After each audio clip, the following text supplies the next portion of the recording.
গোপন সংবাদের ভিত্তিতে জানা যায়, সুন্দরবনের কুখ্যাত ডাকাত রাঙা বাহিনীর সদস্যরা সুন্দরবনের শিবছা নদী সংলগ্ন কলাবগী এলাকায় অবস্থান করছে। প্রাপ্ত তথ্যের ভিত্তিতে আজ 26 অক্টোবর 2025 তারিখ রবিবার সকাল 6টায় কোস্টগার্ড বেস মোংলা কর্তৃক উক্ত এলাকায় একটি বিশেষ অভিযান পরিচালনা করা হয়। অভিযান চলাকালীন কোস্টগার্ডের উপস্থিতি টের পেয়ে ডাকাতরা পালানোর চেষ্টা করে।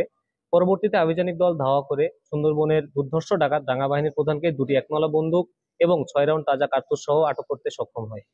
প্রাথমিক জিজ্ঞাসাবাদে জানা যায়, আটককৃত ডাকাত নজরুল শেখ বাগেরহাট জেলার রামপালের বাসিন্দা। সে দীর্ঘদিন যাবৎ তার বাহিনী নিয়ে সুন্দরবনে ডাকাতি করে আসছিল। এছাড়াও গত 31 জুলাই 2025 তারিখ রাঙা বাহিনী সুন্দরবনের জঙ্গলবাড়ি এবং বনবিবি রিসোর্টে চাঁদা দাবি করে চিঠি দিয়ে আসে।